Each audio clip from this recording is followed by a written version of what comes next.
In the beginning God created the heavens and the earth. Now the earth was formless and empty, darkness was over the surface of the deep, and the Spirit of God was hovering over the waters. And God said, "Let there be light," and there was light. God saw that the light was good, and he separated the light from the darkness. God called the light day, and the darkness he called night. And there was evening, and there was morning, the first day. And God said, "Let there be an expanse between the waters to separate water from water." So God made the expanse and separated the water under the expanse from the water above it. And it was so. God called the expanse sky. And there was evening, and there was morning, the second day. And God said, "Let the water under the sky be gathered to one place, and let dry ground appear." And it was so.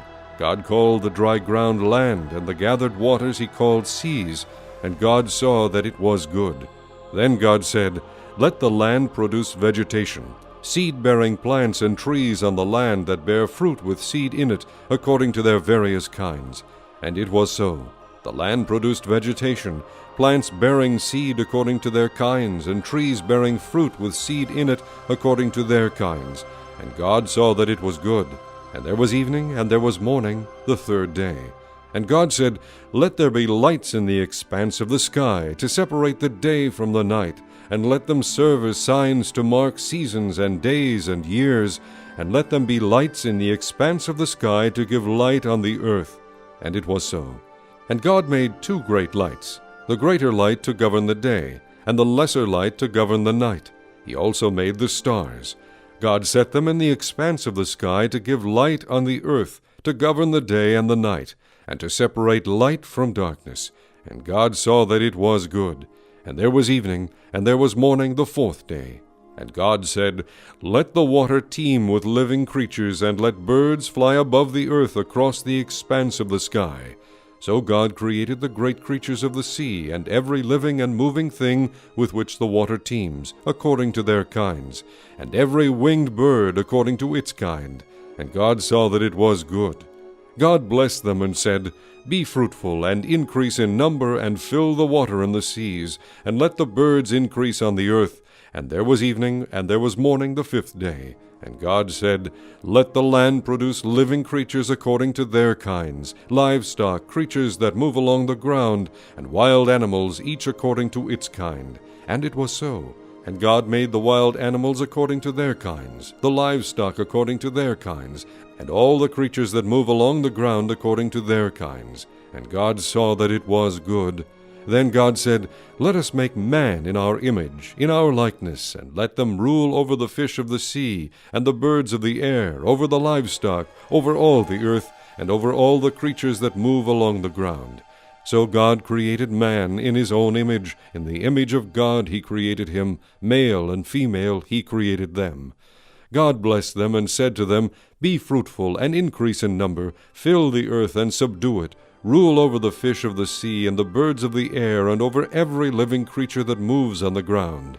Then God said, "I give you every seed-bearing plant on the face of the whole earth, and every tree that has fruit with seed in it.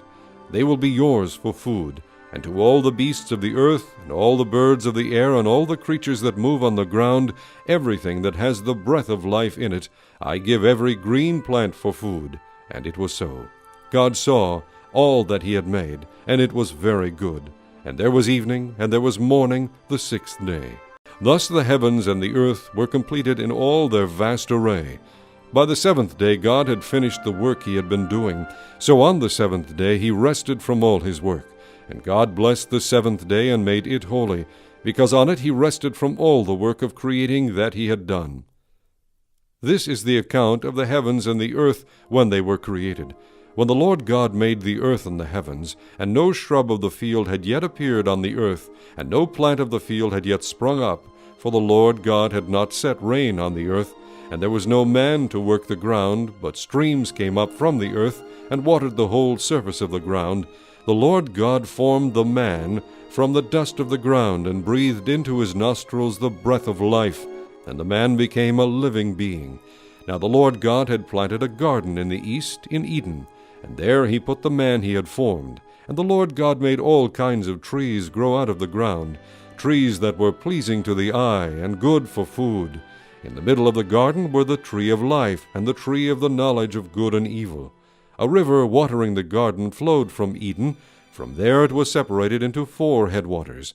The name of the first is the Pishon. It winds through the entire land of Havilah, where there is gold. The gold of that land is good. Aromatic resin and onyx are also there. The name of the second river is the Gihon. It winds through the entire land of Cush. The name of the third river is the Tigris. It runs along the east side of Ashur. And the 4th river is the Euphrates. The Lord God took the man and put him in the Garden of Eden to work it and take care of it. And the Lord God commanded the man, "You are free to eat from any tree in the garden, but you must not eat from the tree of the knowledge of good and evil, for when you eat of it you will surely die." The Lord God said, "It is not good for the man to be alone. I will make a helper suitable for him."